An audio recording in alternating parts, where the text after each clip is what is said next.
thinking about traveling heavy. We don't travel that heavy. We No. we go Norway to Nice to Paris, Monaco, and then we're ultimately back. We haven't even gotten Back out of to the Paris. scene back to Norway, where Back to Norway, yeah. once they have there's those two scenes in Paris. Obviously the takedown on the side of the highway, and then the takedown at the clinic. But then this guy starts to sing. He starts to sing for his supper once he's captured. Becomes an even more he becomes even more of a defector than what Grechko was. Powell, Starts you're giving up. saying. Yeah. Yeah. No, the Oh, the other military Russian. Yeah. attaché that The attaché Powell was guy, working with. Exactly, yeah. Powell's guy. Yep. He wants a and deal. He gets a deal. Gives up the name that Scott needs to Yep. to do. And they go on that mission. And To the Airbnb. We mentioned the Airbnb. Yeah. We mentioned about the shot with what's her name, Ashby being able to take the shot. But yeah, so that was the guy. That was also the same guy that killed the guy in the first scene. I'm blanking on his who name. killed Jadot? Right. Jadot. The one that Brunel and Guibert have been chasing. Exactly. So everything that connects, comes together. It does come together. But did it need to? But it connects in what way? So here's the other part of this. We criticized in the beginning saying, does it all connect? There are all these kind of random stories. And then as we talked, we found these little connections. They're kind of loose connections. Chris, for the last 30 whatever minutes, have we mentioned the nukes in Belarus? No, because it doesn't even relate. We went through all these side stories, we connected them, we put the puzzle together, and in the end, how far does it take us on stopping the nukes going to Belarus? Nowhere. I think that's actually, I said before you hit the nail on the head, I know probably the biggest problem is the fact that the nukes really don't, there's no pressure with them. We don't feel under the gun. You think back to the first time that Scott used nukes in... Oh, was that State of the Union or something? State of the Union, yeah. where we're actually, there's a nuke outside of Washington, D.C., and he's got to track it down. In the congressional cemetery, and then they're in the tomb. That was wild. And the guy who blew up Gary Lawler, or Gary Lawler blew him up. Oh, my God. He was getting his revenge. So at the very end, high. The stakes are very high. In this case, I mean, I guess in theory, the stakes are high, but it's way more like a back seat. Because Scott is not directly involved with that plot at all. It's everything that this Maggie character is doing by gaining, she's gaining information through Holiday Hayes, through Grechko, like the defection there, obviously all of her analytical stuff that she's doing, and essentially they come to some sort of idea to cause the Russian president to back off. I mean, in a sense, it's way more plausible. This is what I said. It's way more plausible than what I think I wanted in the sense of Scott playing a direct role in stopping the nukes, or like having Mitch Rapp freaking blow up all the airfields in. I think back to what was that like Estonia or one of those in Estonia, and cause that's a whole Russian. Mm-hmm. Yeah, they invaded Lithuania. One of them, maybe Latvia. I don't even remember. It was Latvia. Yeah, one of the Baltic states. Anyways, Mitch is there, blowing up a bridge. He and Scott Coleman are running across the beaches while 50 cals are trying to hunt him down. Yeah, it doesn't need to be like that. All the time. It doesn't need to be like that all the time. So maybe we just have a little bit too much expectation what we wanted out of this, and I definitely think so. Coming off of. I just think back to the train scene, right, in Near Dark, or not Near Dark, in Deadfall. Dude. Amazing. Or the various village scenes that we got between Scott and the Wagner group. When he has that RPG slung over his shoulder and he hops a fence, and then he's running, and the convoy has to come around to pick him up after he tosses grenades. I guess you're right. We don't always need that, but did the action scenes here, to kind of transition to our scorecard a little, even if the action scenes didn't have that big, massive set piece that had all the stakes for all the marbles, what did you think of the action we get? Whether it's getting ambushed at the car, whether it's in the medical center. There's a lot of these like little random shootouts that pop up here and there, but none of them rose to the level of a massive set action piece. Well, I thought the first one did the attack, but not with Scott. The one with Solvi. I agree. I think that was the high point of the book. And that happens in the first like 5 chapters. I really like the boat scene, like where they have to take out the boat with the 2 Ukrainians, but it's the Ukrainians that are doing most of the work. I guess Scott is the one who goes in the water to plant the things. Those were just IR beacons, right? That's what I thought. They weren't bombs, because the other thing was like a bomb that they sent to a UAV, right? A UA boat, unmanned. No, not aerial. UW unmanned water vehicle. I don't know what you would call it, but yeah, they send a torpedo boat essentially to knock it down. So he just put the beacons on. I thought that was cool. That scene was cool. Oh, when the Lamborghini boat, which was dope, started racing to get through Monaco's waters so that it could get back to French waters and be home safe. And then they had to speed up, and that was kind of cool. The boat chase was pretty sick. Then you have both of the action scenes in Paris with, the intercepting with the Russians, both on the side of the highway and at the medical clinic. I thought the medical clinic was the cooler of the two. I don't know. The sniper thing with Scott, but that's another scene where like Scott literally hears the click. Yeah. Or no, was that at the medical clinic? No, he hears the sniper. Too. He hears the sniper behind him, and then gets is able to turn around quickly. But the sniper had the drop on him.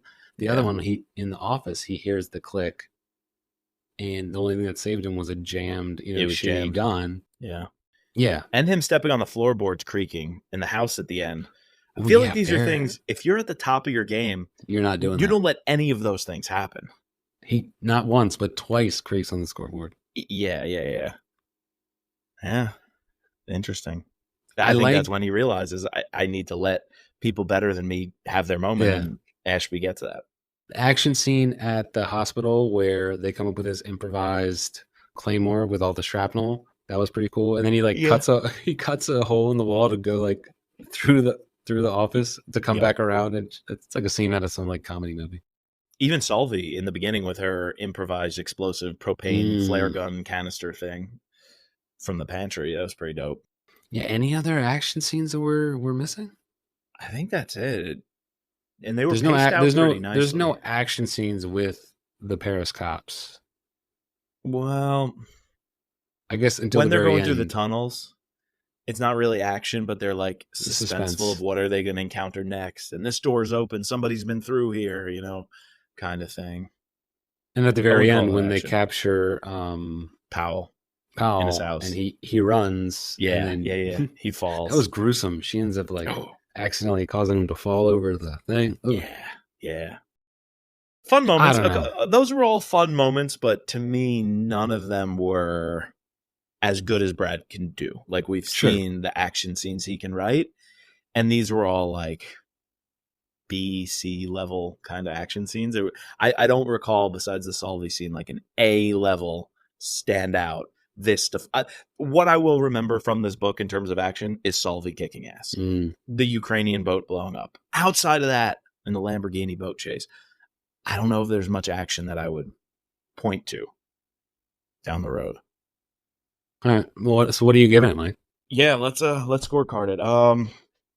It's a tough one. I don't want to seem too harsh, but all those little scenes were definitely not the best we've seen. I think I gotta sit, as harsh as this might sound, a 6.5. I'm going 7. I'm going the composite. I know, like, not one of them, but the composite together. It's definitely not an 8. If you put them all together, I can go 6.5. Yeah. Definitely not an 8. But no, I can't go to that. Plot. How do you feel all these action scenes are strung together with a plot that flows, that checks out, that is gripping? I would say very little of it is unputdownable. None of the plot has that urgency of like, I need the next thing now. It hums along, you get bits and pieces, this little action sequence happens. In the background, we know there's something with the nukes that Maggie's trying to figure out. She's wargaming it with her boss. talking to the president. Good. 7? I think I go 7. I Might be noticed generous. I noticed something, or maybe I didn't notice, unlike the last couple books, the Scott, or not Scott, but Brad purposely having a lot of short chapters, like to push the reader along. I felt like there was Didn't really more happen long. here. It didn't really happen here. It was a little bit different, or Yeah. maybe I just didn't notice it as much as I had in Rising, or really noticed it in Rising Tiger, and then Same. again in Deadfall. No, But the chapters seemed longer here. I'll agree with you. they were longer. There was some short ones thrown in there, but majority of them. But I will say that Brad does typically do that nice cliffhanger here, but like you said, there wasn't that much of a cliffhangerness to this story. Yeah. He is the master at these little cliffhangers. A few, but not as many as he normally pulls out. Not as many as usual. And even those little ones weren't that gripping. They weren't those kinds of cliffhangers where you need to turn the page. It's like, oh, yeah, that's a nifty little cliffhanger. I'll see what happens tomorrow. Like I could put it down and come back to this one, where most thrillers you don't want to put down. Yeah. My main thing is like just there's a lot of plot, but yeah, and it does come together in a sense. It does. But there's some cracks. And like you said, there's some things that we would have, I'm not the writer, but I'm here to review it. So I'm giving you my honest take. There's some things that I would have liked to seen either take more of a shine, been put more on Front Street. So you got to give it a number. I got to give it a number. Yeah. I don't want to scorecard this one, but we got to do it. I think 7. My 7 was generous on plot. I'll go 7.5. Yeah. And here's something about buy-in, because this is interesting. I'm fully bought into it, though. Like, I do want the people to know, if you heard our interview with Brad, I'm actually almost a little glad we didn't finish the book. I feel like I interviewed him at a perfect sweet spot. To go back to the barbecue, we interviewed him right when the meal was served. I just came off the Solvay scene. She just kicked ass. I'm wondering if we could trust Gretchko. The CIA and Holiday Hayes tried to blackmail Scott. Then Scott tells Solvay the secret. And so he's like, these are incredible storylines being set up. So buy-in through the first 5, 6, maybe even 10 chapters, I was really into it. I'm wondering about Brunel and Guibert. I'm wondering about Jadot and his murder with the ice axe. So when we talk to Scott, when we talk to Brad, we got to do that, mix them up multiple times an episode. I was really, really high and really, really bought into a lot of the storylines. So I want people to know you are going to get our honest take no matter what. And if you've heard more than 3 of our episodes, you know we are honest, brutally honest sometimes in what we think. So I really, really like the opening of the book. When we talked to Brad, I was really invested in some of the storylines that were set up early. I'm wondering if Gretchko is dark. Can we trust him? Scott and Solvay, she just kicked ass. I'm ready for her to lead this book, maybe even be one of the main characters in the book. Like, I'm bought in. If you asked me when we interviewed him, buy-in was a 4.5. Easy. The nukes were being moved into Belarus. Maggie is scrambling at the CIA to figure it out. 4.5. I'm bought in. These storylines are killing it. How they progress halfway through the book, 3/4 through the book. I may or may not have texted you at one point about being kind of disappointed with the roughly halfway 3/4 point of the book.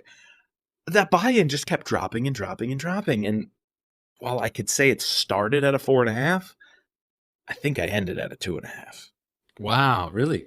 So I think I got to average a 3. I'm going to give him a 3. The idea of buy-in, though, is plausibility, too. Sure. And I think what I've been trying to make a case is that this setup, what he actually did with the plot here and putting Scott into these circumstances, way more believable than I think what we both, me and you, actually wanted. Sure. out of the plot. Yeah. I don't know. I was fully bought into everything. I think me wanting more, out of certain things. I'm not going to ding it too much. I ding that from plot. So it's a 4. That's very generous. Maybe 3.5. I'm going to go 3.5. I'll go a 3.5. What could make up that half a point is the connections and threads we found tonight as we talk. That's why I love the pod. You give me things, we play off each other and put the pieces together. So yeah, 3.5 I'm fine with. I'm going to stick with a 3, but I could see the 3.5 because some things really did connect more so than I thought at first, which is nice. Bad guys. Villains, Chris. What do you think? Who really are the bad guys besides a bunch of random Russians that I can't keep track of all their names? Powell. I like Powell as a bad guy. Powell's probably the main bad guy. My favorite bad guy. So we kind of like tiptoed around it, but what did you think about the CIA blackmailing Scott? Right. I did want to come back to that. It felt really weird when Holiday Hayes was doing that in the beginning. And then when Solvy's like, I consider her friend, Scott, like she's coming to our wedding, like that she wouldn't do this to you. I was kind of ticked off because I wanted to like her a lot. She's kind of stabbing them in the back. She is saying, I'm forced to do this. This was not my choice, the carrot or the stick. I didn't want to choose the stick. And I like how that wrapped up with the wedding scene. And I did like it at the end, how they brought it back together. Yeah. And she really gets to give Scott the download and say, like, look, it wasn't me doing that. And the CIA was infiltrated. We had Powell as a station chief, a very high up station chief in Paris. So she was getting told to do this by some nefarious bad actors. And in the end, I mean, I think she's a good guy. Like, I like her a lot. And she's still friends with Scott and Solvay. I think their conversation saved it. I think they do a lot to mend that broken relationship in the end with that one conversation. So the blackmail thing ended up working for me. I had some questions about it in the beginning. And it does tie back to Near Dark, though. Like, you cannot deny the $100 million bounty. Scott kept $50 million. Treasury is watching it. It's a wire trap. When he goes for the money, the CIA will move in on him. Like, I like how it connected to things in Scott's past, especially the events of Lara's death. So my favorite part about the blackmail was the CIA would play hardball if they knew $50 million were at stake, randomly transferred, related to something that happened, and they would set up these tripwires. So I bought into that. I think that was great. I wish it came up 1 or 2 more times throughout. Like, I wish Holiday Hayes was brought in a little bit more throughout, but their conversation in the end saved it. Yeah, and that Scott and the CIA have such a weird history and past, because he's never like fully been in, right? Always been tangential. Obviously, as soon as he joined the Carlton Group, like essentially they're a rival agency to the CIA, this private, OSS essentially. So yeah, I don't know, but I guess getting back to bad guys, the Russians, intriguing. Grechko, is he really a bad guy? Probably not. No. The Russian president, very interesting throwing him in here with, all the surveillance they do on him. Obviously, they model everything off of, like, this is so in the present day. Like, they bring up the Paris Olympics. They bring up, Ukraine, but they don't have Putin as the Russian president. They have this Peskov is Putin. Putin. Essentially, yeah. Peskov is Putin as much as the Mitch Rapp Russian president is also Putin. Yeah, no, I love it. I'd rather him be called Peskov, but be modeled on Putin than be called Putin. Agreed. Like, it's just, I agree because I agree. This is and Cape Itakopis, the house and the bunker and the mansion that he has on the Black Sea. Jack Carr already wrote about Cape Itakopis in I think 2 books ago. And so that was kind of cool that we got to see that. There was another thing. The horses very much reminded me of David McCloskey in his second book, the one about all the horse trading and horse dealing with the Russians. I saw glimpses of that. Then also David McCloskey in, what is it, Beirut Station or Damascus Station. They go to the town of Ez. The Ez in south of France, outside Monaco, with all the ritzy stuff. There were a couple of like connections between Jack Carr, Cape Itakopis. Dave McCloskey with the horse trading and the city of Ez, which is where their characters go training to do SDRs and stuff. Yeah, I thought that was kind of cool. But yeah. Did you pick up on, speaking of crossovers, did you pick up on Brad putting in smooth is, or slow is smooth and smooth is fast? I think it's like a common SEAL saying or something. But yeah, Jack Carr says that. James Reese says that all the time. James Reese says it a lot. So like, just to have that thrown in here, like I didn't know if it was like a a callback. He obviously, James Reese is an avid Brad Thor reader. So yeah, he is. That he is indeed. Indeed, he is. Bad guys, we forgot to one more tangent. Sorry, we forgot to ask the next author we have on, maybe Don. We can ask him, what is it like to sign a book in the airport? In the airport, like, do you just get randomly like? Do you tell people like I'm this author, or do you just like have you ever gotten someone who doesn't believe that you're the author and you're like vandalizing the book? Like, I want to ask an author this. We gotta ask, yeah. I should have asked TJ Newman because she just did it at an airport. I saw she posted that. So right, that'd be so good. Maybe Don. We can ask Don. We can ask Don on the Mid-Trap podcast. On the Mid-Trap podcast, yeah, we got a Mid-Trap pod coming up next. Capture or Kill. I mean, I'm kind of excited because I've been putting off Capture or Kill because we've had Shadow of Doubt to read, and it's like you close one, you open the next. It's just this is the best season to close one new release and on to the next. We closed Red Sky Morning, we got Worst Case Scenario. We read Shadow of Doubt, we got Capture or Kill. It's like there's always one more. I love it. Yeah, it's perfect. It's great. Bad guys though, Chris. We got to do it. I think I have to go.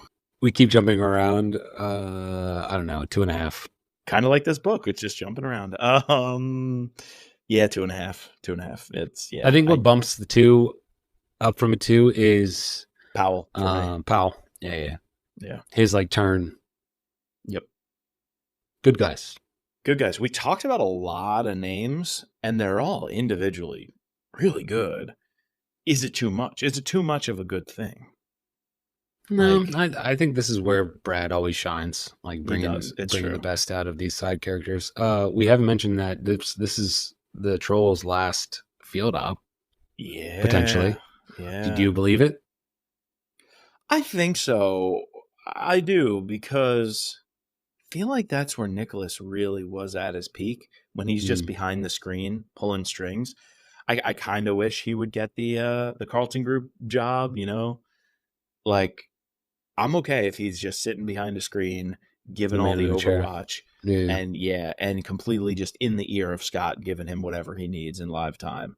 I think it's been forced a few times to put him on the ground and bring him in, and now we're kind of released from having to do that. And like watching him hole up in a fortress is always fun.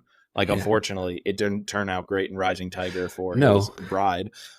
But I want to see what he comes up with next as Nicholas is just fortress. Like, he's going to build something crazy to protect them and protect that family. Yeah.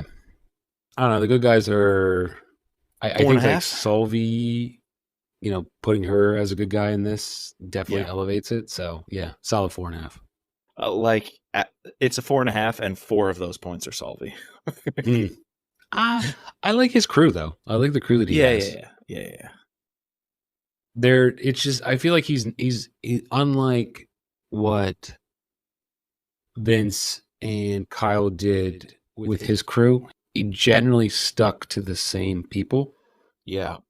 Brad has always liked to move around. Yeah. And I could see why he mentioned in his interview that he had, like, him and his wife have originally made these like a Rolodex index cards with Sloan Ashby. All right, what essentially have I said about her? You have to have that. It's so much easier to do that in the Mid-Trap universe. It's more contained. Where this universe, it blew up when every book you have a new cast of characters, essentially a new team. Yeah, and I guess it allows him to then bring them back later on. Obviously we've done it multiple times with the Secret Service people. We've had different iterations of the Carlton Group, different iterations of his people who are aligned with Gary Lawler. So Dude, you know what I wanted so bad? Remember when I think it was Stalin had to stay behind and guard the medical clinic because he had some medical background? Mm-hmm. I wanted it so badly, the Scottish doctor to come in. I know he never came back. Treywick, right? Yeah, Skip Treywick. What happened to Skip Treywick? Like, I gotta know. Where is he right now? His the first couple characters that he had that They were would pop up a great. lot in like the first like 3 or 4 novels. Like I really wanted them to come back. I thought that whole Oh, we group get a might Bullet be, Bob reference in this novel. dude. The Bullet Bob reference is perfect. Perfect. I love that drop. Mm. A lot of callbacks in this novel. A lot of callbacks, yeah. And he's like, I don't want to have another Bullet Bob situation where we basically confronted the problem. We had it cornered. We pretty much just won. And before we could even celebrate, Bullet Bob takes the hit and goes down. Yeah. But it's like the main danger had passed, and it was just like after the fact, and that was tough. He's like, I don't want that to happen again. Like, finish the mission, get home safe, and then we celebrate. Yep. Yeah. But no, I want Skip Treywick. And who was the other kid? He was the young guy, the new kid on the block. Had an Italian name. No, it was Italian, but Vincenzo. Did it start with a V? Yeah, I think so, dude. I gotta know. We gotta check the notes here. We gotta check the index cards. Check the Rolodex. All right, he was. We can do this. He was definitely in the second book, for sure.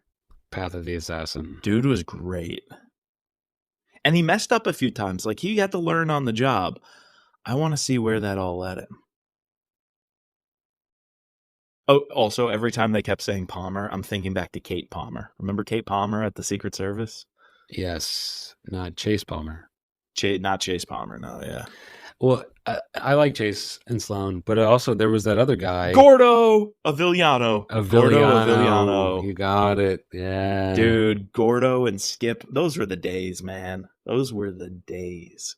But remember that other Egyptian guy who was undercover? Was his name Sean? Sean Chase. There was Chase Palmer, Sean Chase. And Sean Chase. Yeah. Sean Chase was a great character too. Yeah. I wouldn't say he was the complete OGs. He wasn't like the first. The first team was the Secret Service team from Lines of Lucerne. Yes. Then over the next few books, with the like kind of CIA training and spy stuff. Yeah, Rick Morell and team. Rick Morell, because he had his team, exactly. Mm-hmm. Gordo Aviliano, Skip Treywick. Dude, Skip was a G, man. Yeah, thinking back, Scott has always had problems with the CIA. Back to Rick frickin' Morell. Exactly. Rick the Dick Morell. Rick the Dick. Prick. Scott, Rick the Prick. Rick the Prick. I forget what it was called. Rick the Prick. And didn't Rick Morell train that lady who was on the airplane in one book? Oh, yeah. We don't talk about Path of the Assassin. Yeah. But come on. This book is not Path of the Assassin. No. Like you were saying before, this book is not one of the top. Is not. What's the other one we hate that I can't even remember the name? Blowback? Blowback. Yeah. No. This is not Path of the Assassin or Blowback. Let's not go there. With the Hammurabi. Not the Hammurabi, but with the disease. Hannibal's disease. Hannibal's disease. Yeah. And this is not even as bad as the last, like the Thomas Jefferson Last Patriot, like, No, it's National better Treasure. than that kind of stuff. The National Treasure stuff. It's not that far-fetched. Like you said, it's a grounded book. It's a dark, gritty espionage tale that could be real. Like, I think you're right. Maybe my buy-in score should jump for that.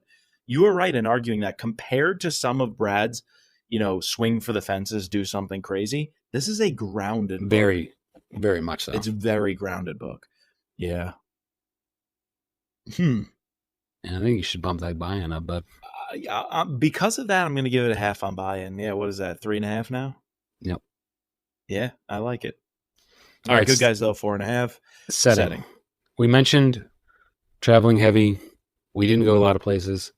Where we did go, this is Brad's bread and butter. I felt like we were in Paris, describing those different areas. Obviously, we go to the grimy suburbs. We're in the middle of Paris. We're going down in the catacombs. We're going down this ventilation shaft. Yeah, very much so. And even like in the beginning, when he describes the trip that Jadot has to make from Brittany back to Paris. It's rainy, Very good. it's cold. Yeah, You just felt. great. I like reading it. Like I felt cold. Yeah, shit, And then same. Like shivers. I wanted to shiver. the Norway stuff. Like I love that. I Agreed. still have not read his other Norway novel. I'm saving it for when Black Ice. I have not read Black Ice. I never read Black Ice. Ooh, that's a Gary Lawler book too. Okay. I don't know. For some reason, I just blind spot. Never read it. Wow, that'll be fun then to cover. No, it's because we were kicking off. We were really into this. We started Mitrap Pod, I think. Then. Yes. That came out right when we were getting the wheels greased for Mitrap. That's right.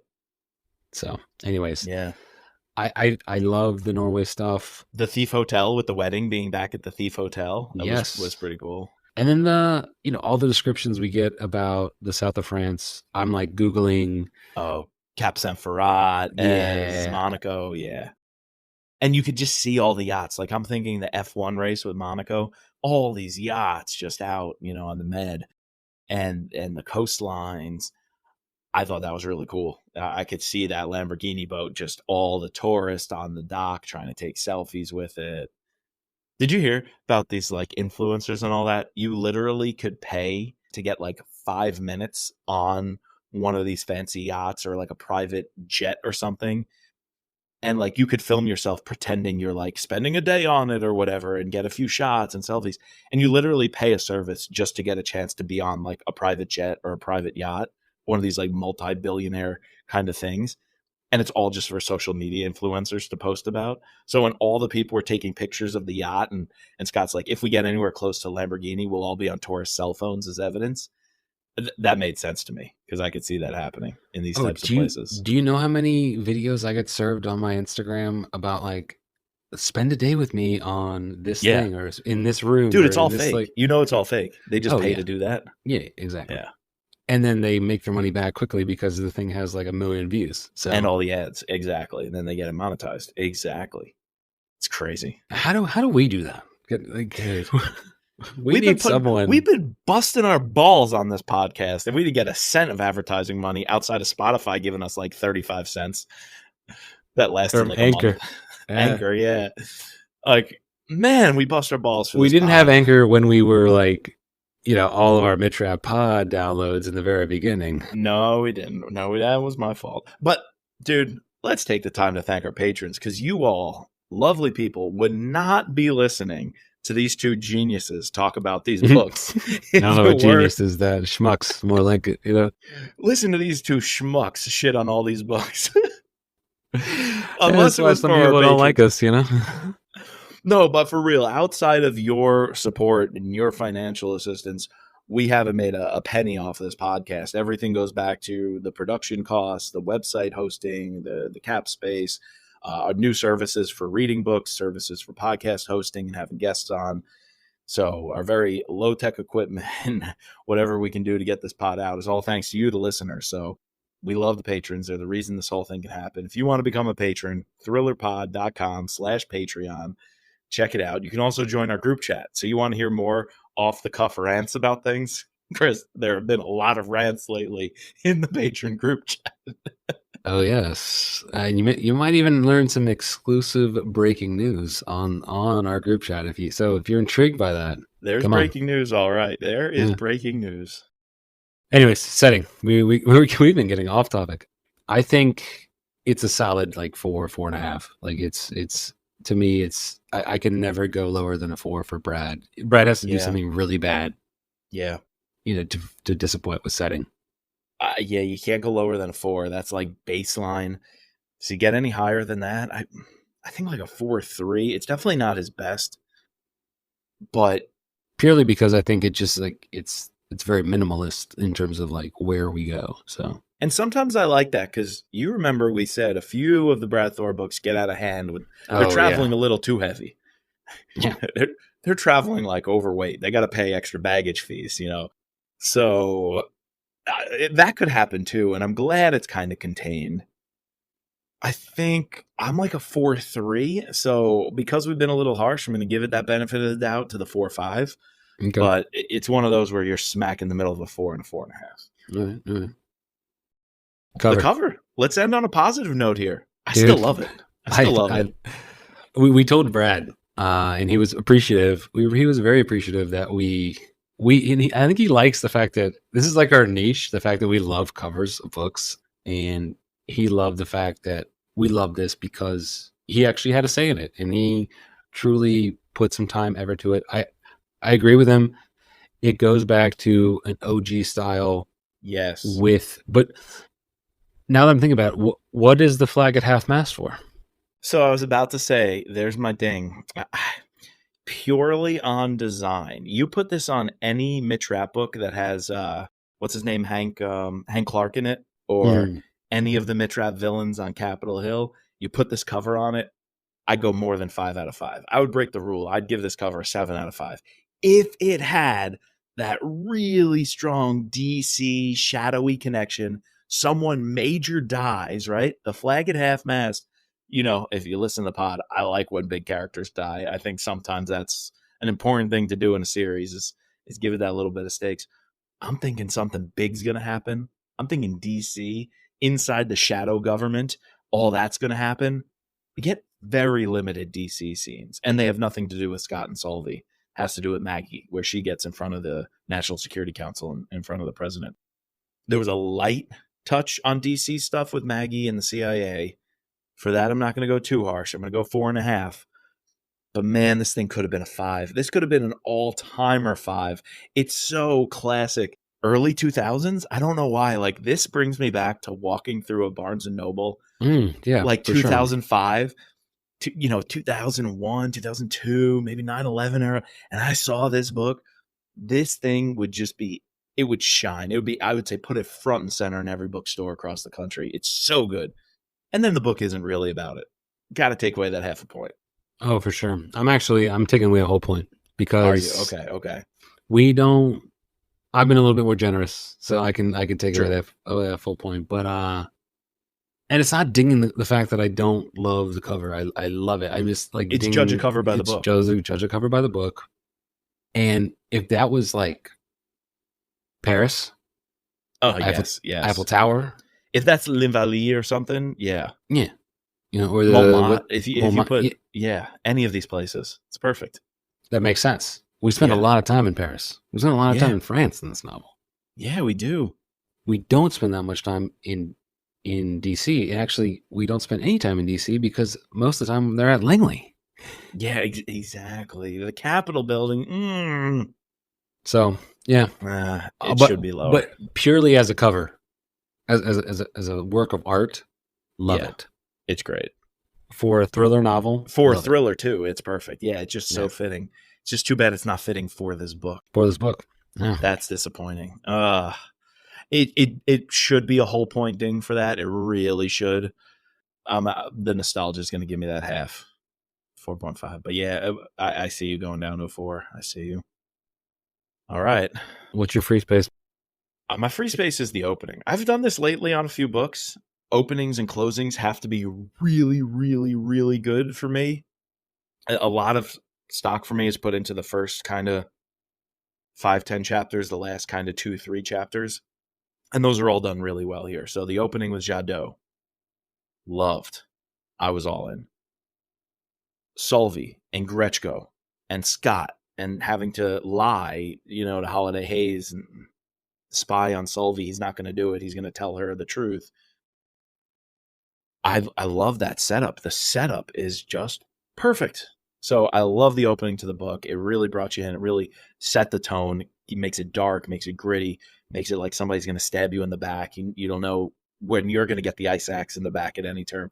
My free space is when the meal is served, when the steak comes out, when the baby back ribs are put there. You're looking at the beautiful sides. You're ready to dig in. You even order a pink lemonade on ice, and you're ready to go to town. They even got the paper towel roll. Any barbecue joint's got to have the paper towel roll on the table, ready to go. I love how the table was set in the first few chapters of this book.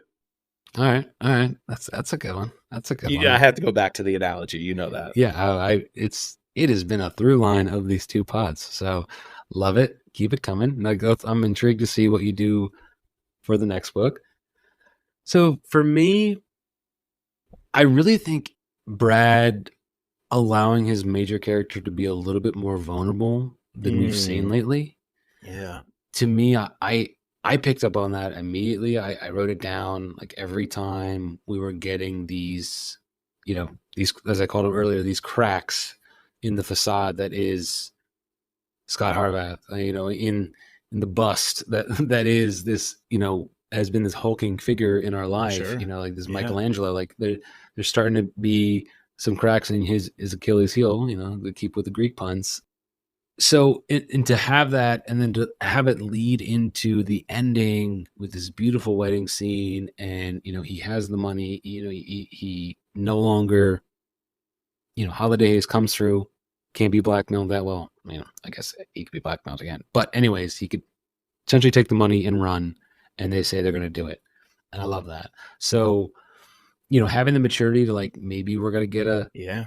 because we're always asking for, like, a next level of these things, and we're always intrigued to see, what is an author going to do to really take.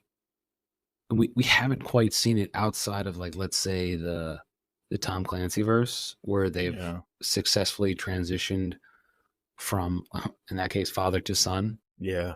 So, really intrigued to see where this goes, but I Dude. like that. I like that Brad was willing to put a little bit of vulnerability into the character that we haven't quite see outside of him losing major people in his life. Yeah.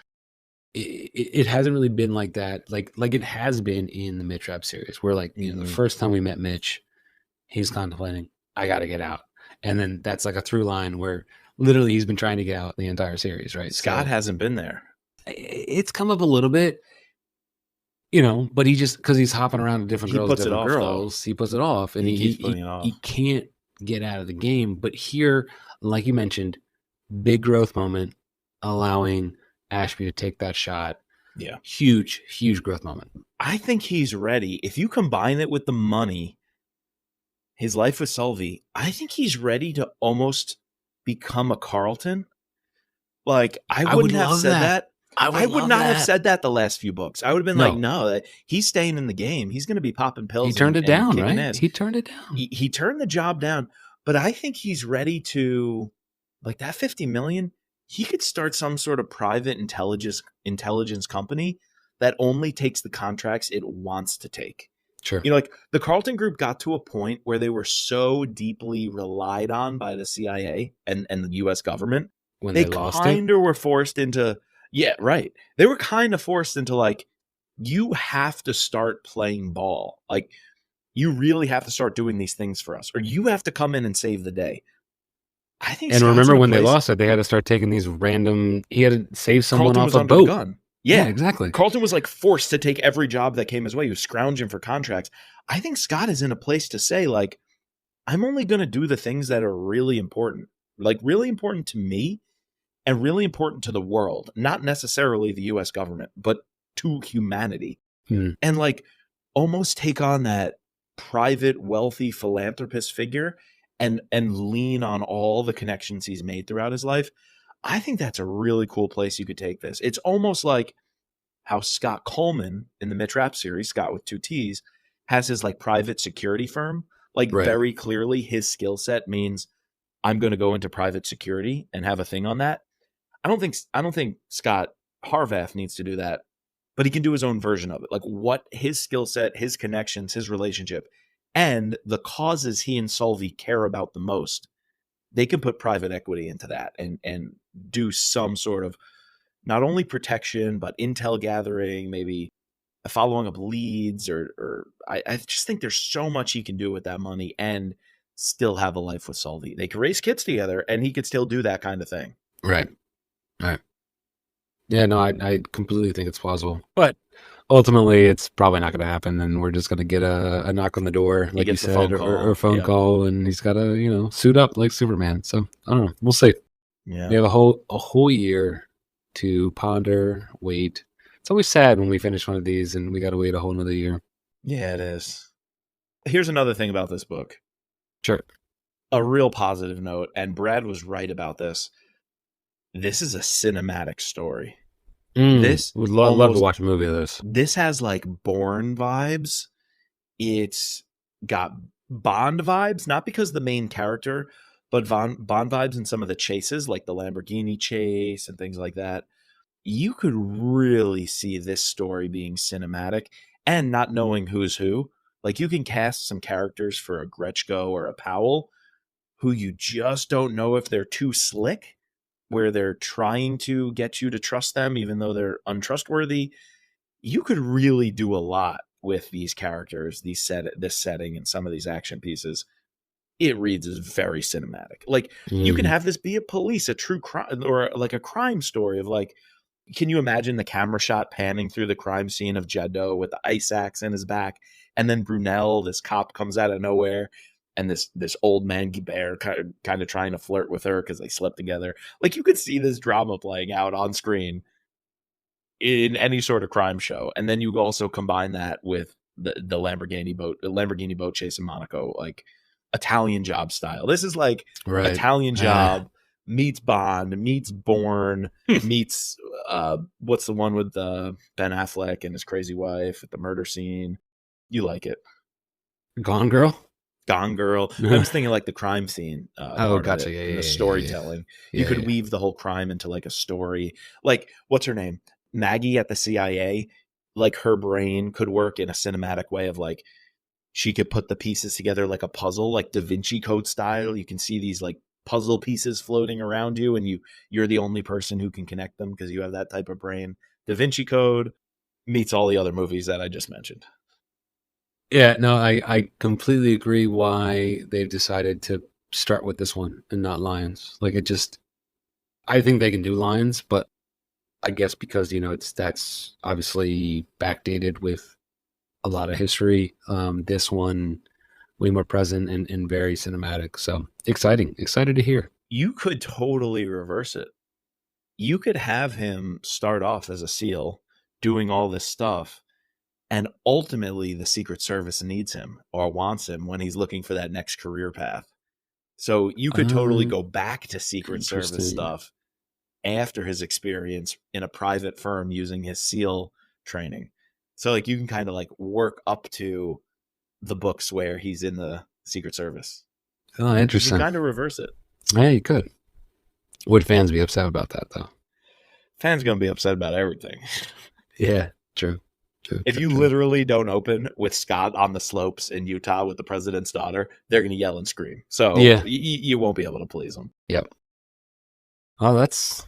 Anything else, Mike? Any other comments? I think we covered it all. The good, the bad, and the ugly. I think we covered it all. And the hungry. Don't forget. And the hungry. All right, well, so you ended up with a 38. I ended up with a 38.5. Okay. That's not bad. I think that's exactly where I thought this was gonna fall in with. I think so too. It's not Blowback bad. Like you said, I gave it a 26. You gave Blowback 31, so it's clearly points above that. It's hanging out in like the upper 30s with The Last Patriot. Not the most memorable book, but not a terrible one by any means. Foreign Influence, Athena Project. Athena Project was kind of out there. Like, the buy-in was maybe down a little bit, but you really like the good guys. You like the characters. Right. Did you buy into the plot? Yeah. I'm not sure. This book is kind of hanging out right around there, I would say. I think it's fair. Yeah, like, it's not quite a 40. We have it's definitely not a Blowback. And then we still have to go back and rate Lions and Path of an Assassin with the new score. But I think like Path of Assassin would definitely be below this book. So yeah, and just think of like the top 5. There's no way it cracks into a list with Lions, State of the Union, First Commandment, Takedown. It's not a Deadfall. I don't think it's at that level. So it doesn't clearly crack that kind of top 5 list. Does it crack the top 10? It's kind of pushing, I would say. It's pushing its way in. I don't know if it makes it. Yeah. Very true. So cool, my dude. We did it. We did another Brad Thor book. We have a whole year to wait, but you don't have to wait a whole year to hear us talk about Brad Thor. We will be covering Brad Thor sometime the rest of the year. We got to figure that out. I think the next thing. Yeah, what's our next book? Maybe we could squeeze it in before your baby. The little short story, The Athens Solution, is the next thing up. Oh, that's not a bad idea. Now, is that related to another book? Is it like a prologue or a prelude? No, it's its own thing. It's its own thing. He did it for a anthology. Oh, okay. I think James Patterson or something. Okay. I'll look it up before we do the pod. But yeah, That is what is slotted. I think like And then what's after that? chronologically, Yeah. that's where it goes. And then our next Okay. full book that we have yet to cover is Foreign Agent. That means we're getting close. Yeah, we have Foreign Agent, Use of Force, Spy Master, Backlash, then Near Dark, and finishing up with Black Ice. So, wow, and then we're done. We only have 1, 2, 3, 4, 5. We have 6 books left and the short story. Wow. Yeah, let's try to bang them out. No guarantees, with Podcast Baby coming. No guarantees we'll get it done in 2024, but early 2025, I think we're gonna be wrapping up the Scot Harvath podcast. And you can catch plenty of other content. We highlighted it earlier in this recording. No Limits, the thriller podcast. We were on a TJ Newman kick. Worst Case Scenario just came out. We covered Falling, Drowning. Love those 2 books. And on the Mitch Rapp podcast, our next adventure is Capture or Kill, the first Mitch Rapp book written by Don Bentley, the 3rd author to take over this series. It's interesting. Scot Harvath only has ever had 1 author. Mm-hmm. We now get to see a 3rd author in the Mitch Rapp series. So, and they're at the same number of books. So over 24 books now, 3 different authors are going to crack onto the scene. I'm curious how that transition is going to go, and we'll tell you our thoughts over on the Mitch Rapp podcast. Yep. Yeah, we gotta lock down. I know Daryl's been asking for us to post a updated reading list because I think we've covered everything we said we would cover up until July. Plus, we gave you more, guys. We gave you more than we owe. Under promise, over delivered. That's my maxim in life. So yeah, definitely want to cover Worst Case Scenario. Yeah, like we definitely need to read that. It's kind of like over delivering. It's kind of like, when the restaurant brings out the Caesar salad you didn't order, right? It's like it was on your mind. You had thought about ordering it, you didn't, and then the waiter brought it out, said compliments of the chef. See, I was gonna go. It's like when you get that slice of peach pie and they give it to you a la mode when you didn't ask for it a la mode. And you didn't even know it was coming a la mode. You didn't even know it was coming a la mode. Absolutely. It just tops off the meal. Or that espresso. Like, I'm turning into my grandfather. Like, I love a nice cup of coffee after dinner. See, I never understood. I can't do caffeine after 1 p.m. I'll be up all night. Really? I can't do it. If I do it after dinner, I will not sleep. It doesn't affect me. Doesn't whatsoever. Affect you? Wow. No. Anyways, so we've been going out to these nice restaurants because our neighbors like to they're foodies too. And I don't judge a book I don't judge a place by the menu. I judge a place by how well they can make that cup of coffee at the end of the night. So wow, you really are the Gramps of the podcast then. Yes, I am. Dude, we covered our whole reading list, though. That's what we're saying. This year we've done more than this, but Blacklist, Sons of Valor 1, 2, and 3, The Peacock and the Sparrow, Hostile Intent, Forgotten War, Hidden Order, Act of War, Code of Conduct, Red Sky Morning, Falling and Drowning. And we did even more than that because a couple different interviews thrown in there. So yeah, we will come up with our rest of 2024 reading list. No promises. I don't know what the next few months will look like, but we'll at least cover Capture or Kill on the Mitch Rapp podcast, and then we'll go from there. Oh, throw in The Spy Who Came In from the Cold. Right. We finally did Moscow Gabriel X. Alon, The Kill Artist. Oh yeah, The Kill Artist. I threw that in. Yeah. Eric Bishop. Oh, The Body Man. Yep. The Body Man. Breach of Trust. Yep. So check out all 3 feeds. Make sure you subscribe. It means a lot to us if you check out all of our work. Thrillerpod.com is where you can find it. Speaking of patrons, we need to thank them directly. Our deputy director always has our back, Sherry F. Everyone else has our back too, but Sherry vocally has our back. Our special operator, Jason C. Our special agents, Ben, Daryl, Kevin, George, Matt, Don, Peggy, and Mark. Please subscribe. Let's throw in Chris there. I think we missed a few episodes with Chris, but Chris is always involved. Oh yeah, Chris. I'm sorry about that, Chris. Yeah, let's add Chris to the notes. Need to subscribe, rate, and review to all 3 seasons of No Limits. Find us at thrillerpod.com or on Twitter and Instagram, where you can see those lovely videos that Mike is making. And as always, just let Solvy be Solvy.